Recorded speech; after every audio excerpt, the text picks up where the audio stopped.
আল্লাহকে নিয়ে কথা হবে, আমার রসুলকে নিয়ে অবমাননা হবে, আমি আল্লাহর জমিনে থাকবো আল্লাহর বন্দা হিসাবে, আর আমার আল্লাহকে নিয়ে গুরুত্ব হবে, আর আমি থাকবো বাংলাদেশকে আল্লাহকে নিয়ে গুরুত্ব হবে।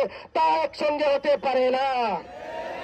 আমরা বাউলদের দৃষ্টান্ত শাস্তি একটাই বুঝি, কি কি কি কার ফাঁসি, কার ফাঁসি, আওয়াজ দিয়ে বলি কার ফাঁসি, ফাঁসি ফাঁসি ফাঁসি চাই, ফাঁসি ফাঁসি ফাঁসি চাই, ফাঁসি ফাঁসি ফাঁসি চাই। কোথার জমিনে, আল্লাহর জমিনে কোন আল্লাহ বিরোধী, আল্লাহ বিরোধী থেকে থাকবে, তা হতে পারে না। আমরা স্পষ্ট করে বলতে চাই, আল্লাহর জমিন থেকে স্পষ্ট ঘোষণা দিতে চাই, আমরা থাকতে আল্লাহর জমিনে আল্লাহ বিরোধীরা থাকতে পারে না।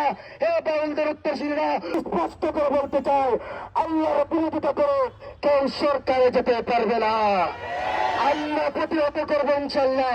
নাসরুম মিনাল্লাহি ওয়া ফাতহুন কারীম ওয়া বাশশিরিল মুমিনিন।